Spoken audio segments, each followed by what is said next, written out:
Welcome to Tile Trends by Tile Club, the podcast where we explore all things related to tile and home renovations. I'm your host, Lindsay Flukiger, and today we have a very special guest with us. Joining us is Janelle Payne, known on social media as Nail Gun Nelly.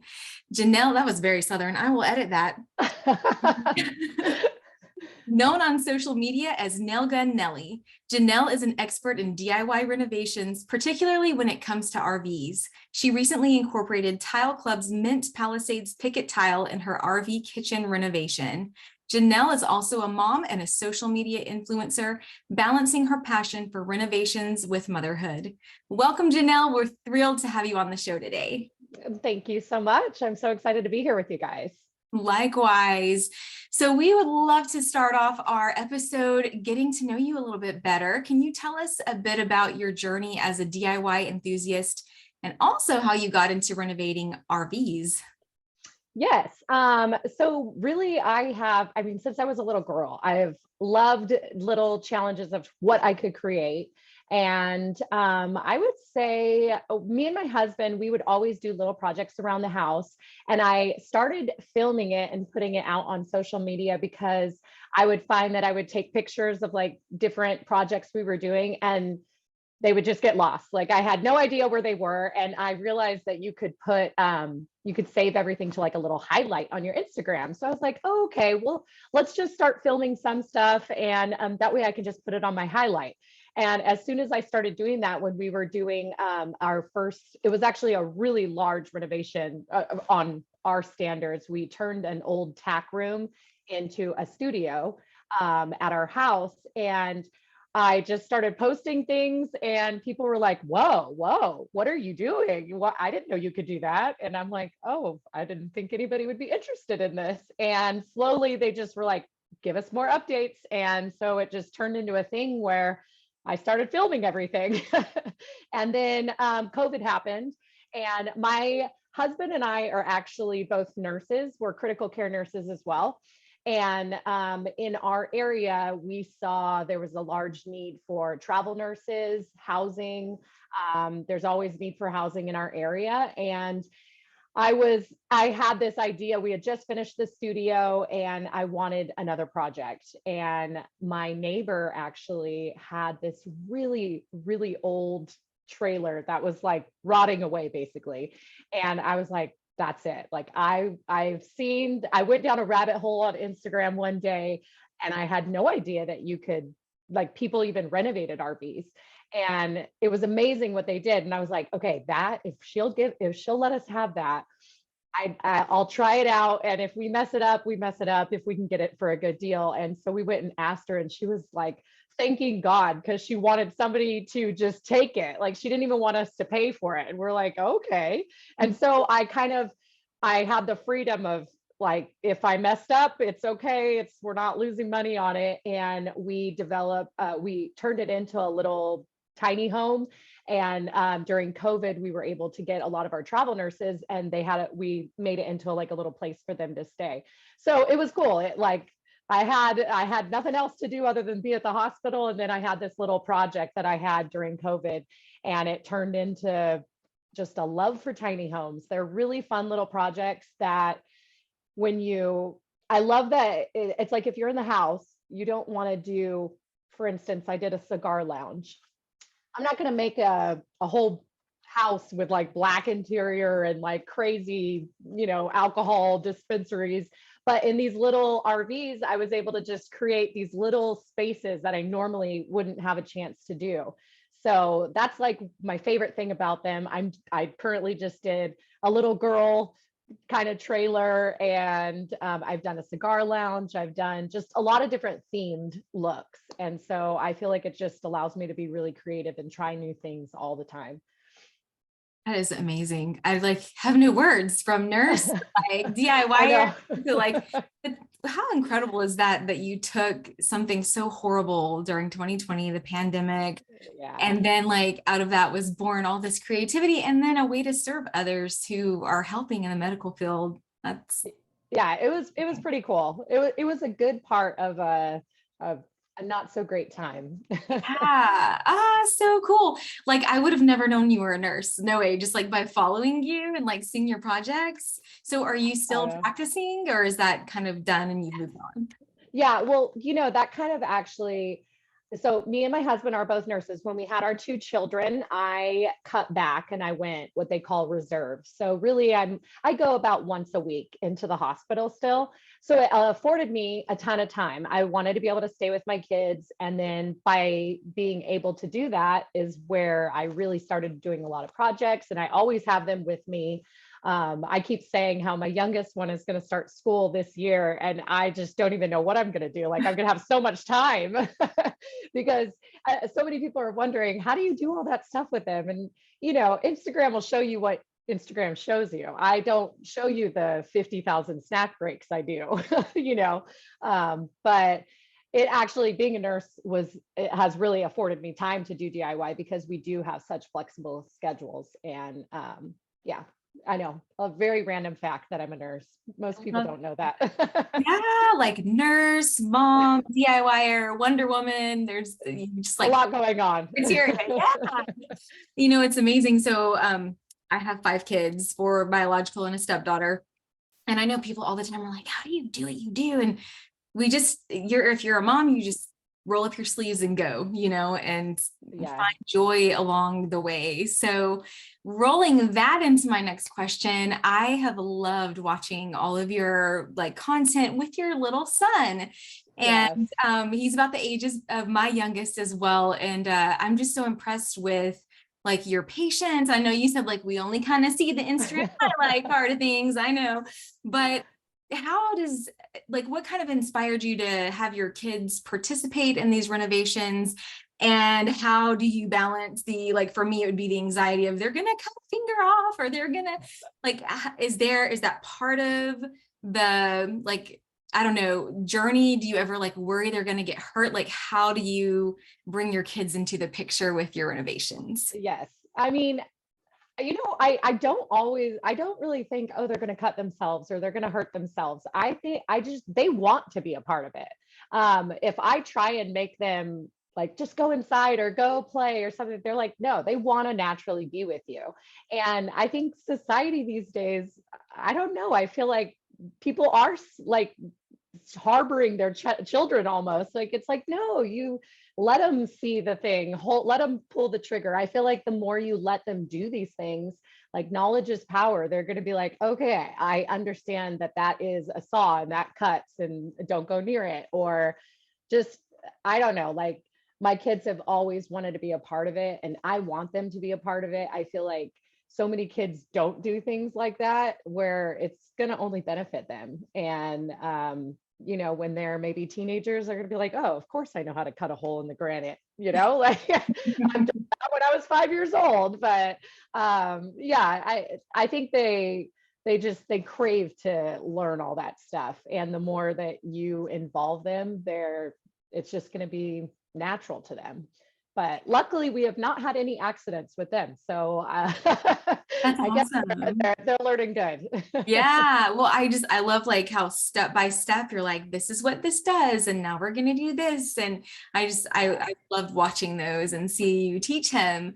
So super cool that you can kind of mix motherhood and being a DIYer together. So yeah. And I will say, like, being able to look back on seeing them in the projects, like, you don't realize, like, at the time it's like, oh, you're making this take so much longer. Sometimes you're like, can you just go and I'll just like take care of this really quick. But then when I see these videos, like, I think I made a video on Mother's Day where I was showing kind of synopsis of like him helping. And it's just like, those are so precious. And I know when like they get older, I'm going to look back and be like, oh, I wish they would be here right now. So it's really cool. It is cool. awesome. And giving them just that gift of your time and attention while learning a skill, like best of both worlds. Yeah. So we brought you on the show today, Janelle, because Tile Club did a really cool collaboration with you. Yes. And let's talk about that recent RV kitchen renovation. What inspired you to use Tile Club's Mint Palisade Picket Tile, and how did it transform the overall look and feel of your RV's kitchen space? that tile was made for that RV. Honestly, I am so happy that it worked out. It was my first time ever using real tile, and I have like in an RV. I've done it, obviously in a house. But I have wanted to do it so bad. And finally I was like, okay, I think this is the one. It was a small enough space because you don't want to add too much weight into RVs. You always have to be conscious of that. And I like was obsessed with the matte finish. And I love a good like traditional like subway tile, but the picket just gave it a little more character. And it was so perfect for that space, that pastel color. I couldn't find anything like it. And so I was so happy that it worked out. And the way we installed it is definitely much different than you would in a normal house. I have, like I said, it's my first time. So all my followers are like, what's going on here? And I plan to do like after summer when we go to see how long it lasts. I am very, very confident that it's going to last because instead of using the normal mortar, because of the movement and the grout, you glue them down and then you use a silicone caulking in between, like as the grout lines. And that's just to help with flex and movement in a moving vehicle, basically. I have seen other RV renovators and van builders do this. So I'm pretty confident it's going to work. And if you go in and you feel it, I mean, I've cleaned it down. We've taken it on trips already and it looks perfect. But yes, it was just the perfect aesthetic for that look of pastel girliness that RV needed. It was great. Oh, it was so beautiful. And I loved the gold, like hardware that you brought in, the Yes. seating. I was like, oh, like the final finishing touch. And then the pulls on the drawers, everything just like went It all together. came together. Yeah, it was so pretty and such a fun. So you're our first RV collaboration that we walked through with, because in the past, I think we've had some that have just done like the peel and stick vinyl. Yes. So it was really fun to see like real ceramic tile like installed in. And it really makes it like a lot of my renovations, I've done the peel and stick and I've had good luck with them, but it's just, you can tell like, and it's just like such a like, whoa, you did that, like it's really upscale looking, and the faucet against it was perfect. We are in love, every bit of it. So cool. So we always love to ask anyone that we collaborate with about the good, the bad, the hiccups, everything along the way. So RV renovations often come with unique challenges. And could you share some insights on the specific considerations, adaptations required when renovating an RV compared to a traditional home? Yeah. Like I said, for tile installation, you definitely, I mean, I don't know because I've never done mortar and grout, but it makes complete sense that with the movement that there would be cracking. So my method of installing the tile was with an adhesive backing and then the silicone caulking. But another big thing that when I first started in RV renovation, so you want to put like change out the furniture or the couch or put in this one, it was very small, so I wouldn't say that, but prior ones I've had to take out couches, and you can't just put another couch in. Like you have to be like, well, how much does it weigh? Because every trailer has like a certain amount of weight that it can hold. And so you have to be very conscious of how much weight you're taking out along with what you're putting back in. So every renovation we do, we go to like a weigh station, and we make sure that after all of our renovations that they're within the, I think it's GVWR, don't quote me on that, but like the weight restriction for that trailer, every trailer has one. Another thing that was huge was when you are attaching, like I have had to build cabinets to put them in. You got to know like the wall thickness and the studs are way different than a house. Like you're not using 2x4s. You don't. So like your nails and your screws have to be really tiny so that they don't pop out the outside of the RV. And just like all these little things where you wouldn't even think, you just be like, let me go build something. You're like, no, you can't, because that's too heavy or that's too big, or how are you going to get it in the RV or out of the RV? All these little things, different painting methods, like a lot of them for their walls, they have like this wallpaper on them. So you need a really good primer, a specific kind of primer for the RVs. But once you get it all, under your belt, then you're like, okay, I know how to do this. But luckily with Instagram, YouTube, so much knowledge is out there. I get asked all the time, how do you know how to do this? I'm like, go on Instagram. There's a million different creators that give you so much knowledge. And YouTube, you can pretty much ask the question and they tell you. Yeah, It's just trial and error at that point. yeah. Wow, I would have never thought there were so many just like little meticulous things that you've really like taking it to a weigh station to make sure, like, I know. I thought that is like really interesting, and I'm sure it can take a lot of patience, but like you said, maybe once you kind of got it down to an art, you've done a few, then you kind of know what to expect. But yeah, that's it's really just at first when you're trying to figure it out, you're like, oh, I didn't even think that I would. It's really hard when you're like trying to source things and you're like, oh, this couch or this chair would be so perfect for the design, but I can't use it because it's too big, And so it's just a matter of finding the design that is the correct weight or size that's going to go with it. So a little different road. Yeah. So where have your favorites like RV travels taken you? Where have you guys journeyed to and really enjoyed visiting? Oh, our last year we went, it was by far my favorite trip. I did one of my biggest renovations. I took a Ford Transit passenger van and completely gutted it. It was to a shell and built a van conversion.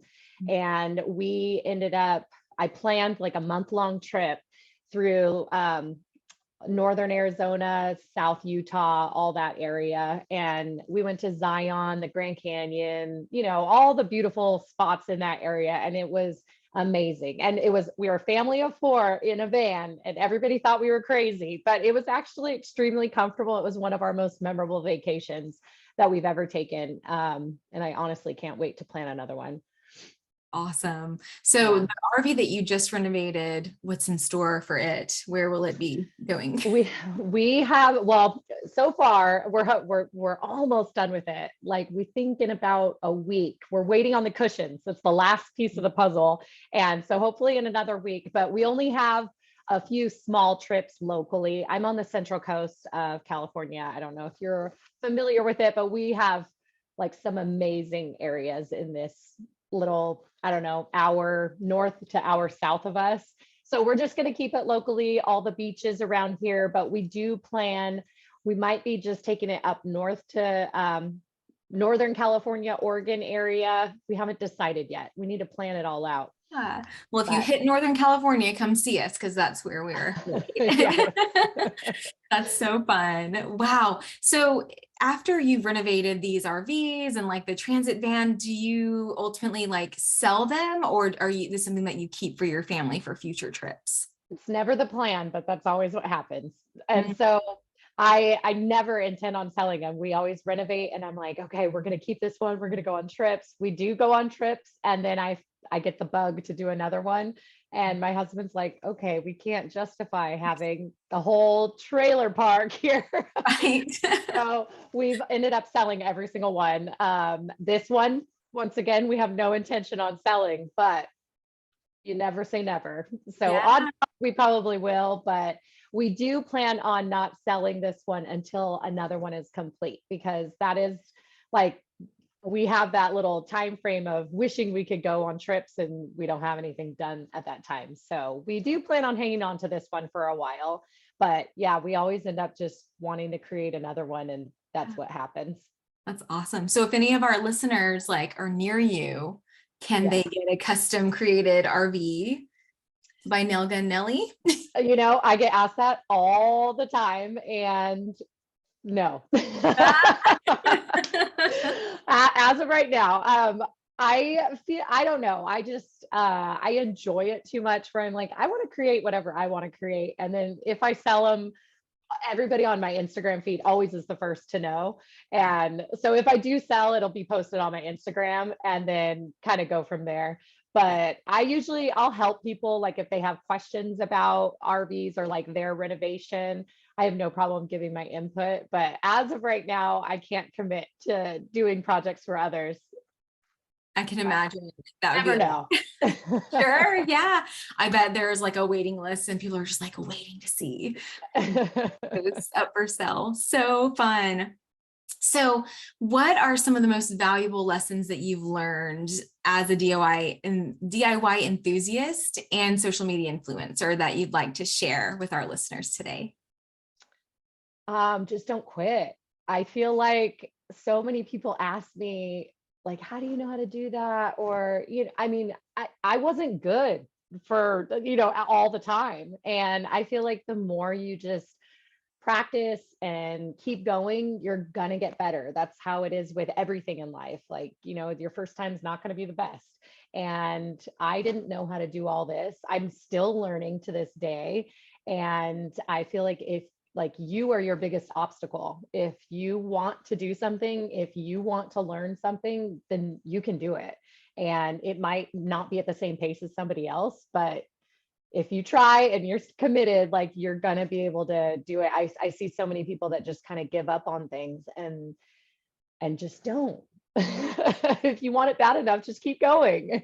Yeah, that's some great advice. I think there are a lot of people. I mean, I can admit to being like a closet, like wannabe DIYer, but it's like I just don't have the courage or like the faith in myself that I could be crafty if I tried. Yeah. So I love that. Hopefully there will be people that are tuning in. They're like, I'm gonna do it. Gonna do the Yes. project. So And I will tell you, like, that's one of the coolest things about being an influencer. I hate saying the influencer word, but it's so cool when I've had people like create DIY pages and they'll send them to me and be like, I finally had the courage to do it. Thank you. Or like, I learned so much from you. Or they'll take a tutorial that I've had on my blog and create it and send me it. And I'm like, oh my God, I can't believe you copied me. Like I'm still almost like imposter syndrome, where what do you mean you look to me for help? But it's really cool. It's so cool to see that you can inspire others and then turn around, they're going to end up inspiring others. So it's a cool little place, social media. It has its faults, but it's great at the same time. definitely, I totally believe it can be used, as a tool for good or for bad. And it's just what Mhm. you can find whatever you're looking for. And I'm so glad that Exactly. people are finding you and being inspired by what you're doing.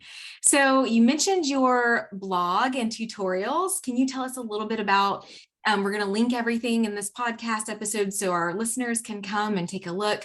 What will they find should they visit your blog, and what kind of tutorials do you have there? So I have not been very good at doing them lately, but I will be again. Anytime I do smaller projects, I feel like a lot of times I'm doing huge overhaul, like big projects. So it's kind of hard to do a tutorial on that. But yes, my website's nailgunnelly.com. Pretty simple to remember. And I've done outdoor fire pits. I've done outdoor furniture, like more modern couches, little tables, things like that, that I feel like people that want to learn something can easily attain it. And I just break it down step by step. And if you do it, hashtag nailed it like Nelly. And that way I can share it. Nailed it like Nelly. Yes. Oh, I love that. How cute. Oh, wonderful. Well, Janelle, it was such a pleasure to have you on the show today and to get to know more about you and like see your heart and soul and like how much you just love and enjoy renovating, but also that you have this other side of you that's in the medical field, helping and caring for others, and mom extraordinaire, all the things. We are a woman-owned company, and we just love collaborating and mingling with other women who are doing big things in the design space. So thank you so much for your time. Is there any final advice that you'd like to give to our listeners today? I can leave you with one of my favorite quotes. People underestimate what, let me don't, no. People overestimate what they can do in a day and underestimate what they can accomplish in a year. I think people need to look at things as like step by step. And at the end of the day, like, after you look back on that year, you're going to be like, oh my God, I can't believe I accomplished all that. But if you break it down into little things, it's a way you can accomplish it. Don't look at the overall picture. Look at the task in front of you. Ah, that's amazing advice. I love that quote. I'm looking forward to women and people everywhere taking a listen to this episode and being inspired. So Absolutely. It was wish so you great all to be here. yes, thank you. Thank you. Wishing you all the best on your future endeavors, and we'll continue to follow you and make sure that our listeners can do the same. Okay. Thank you for having me. Thanks, Janelle. Take care. Bye-bye. Bye-bye.